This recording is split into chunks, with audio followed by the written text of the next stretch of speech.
Hello, second graders. Today in Bible class, we are going to be reading together a chapter from the Jesus Storybook Bible. Maybe some of you have this book. If you want to grab it and follow along, that would be great. Or you can just listen as I read along the first chapter. I'll show you the pictures as I go. The first chapter is called The Story and the Song. The heavens are singing about how great God is, and the skies are shouting it out. See what God has made. Day after day, night after night, they are speaking to us. That's a paraphrase of the Bible verse Psalm chapter 19, verses 1 through 2. God wrote, I love you. He wrote it in the sky and on the earth and under the sea. He wrote this message everywhere because God created everything in this world to reflect Him like a mirror, to show us what He is like, to help us know Him, to make our hearts sing. The way a kitten chases her tail, the way red poppies grow wild, the way a dolphin swims. And God put it into words too, and wrote it in a book called the Bible.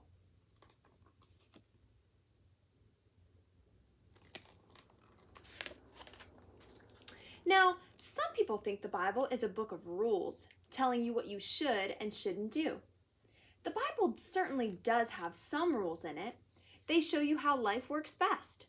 But the Bible isn't mainly about you and what you should be doing. It's about God and what He has done. Other people think the Bible is a book of heroes, showing the people you should copy. The Bible does have some heroes in it, but as you'll soon find out, most of the people in the Bible aren't heroes at all. They make some big mistakes, sometimes even on purpose. They get afraid and run away. At times, they are downright mean. Here are a couple pictures of some people that are considered heroes in the Bible. Noah, Moses, David, Leah, Daniel, Mary, Peter, Joseph, Abraham, and Saul. No, the Bible isn't a book of rules or a book of heroes. In fact, the Bible is most of all a story. It's an adventure story about a young hero who comes from a faraway country to win back his lost treasure. It's a love story about a brave prince who leaves his palace, his throne, everything to rescue the one he loves. It's like the most wonderful fairy tales that has come true in real life. You see, the best thing about this story is it's all true. There are lots of stories in the Bible, but all the stories are telling one big story. The story of how God loves His children and comes to rescue them. It takes the whole Bible to tell this story. And at the center of this story, there is a baby. Every story in the Bible whispers His name. He is like the missing piece in a puzzle, the piece that makes all the other pieces fit together. And suddenly, you can see a beautiful picture. And this is no ordinary baby. This is the child upon whom everything would depend. This is the child who would one day... Oh, but wait.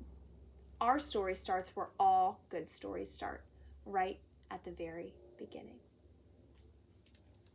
And that is the end of the first chapter. We have been talking about the Bible, where the Bible came from, who wrote the Bible. You have learned so many cool facts about the Bible in the past week and a half of school. But next week, we're going to be talking about how all the stories that make up the Bible are really telling one big story. Do you think you know who that baby is? See if you can tell someone in your family who you think it is. Now, just like the Bible God has created the Bible as lots of little stories that make one big story. He's also created your life as lots of little stories that make up one big story, the story He's written for you.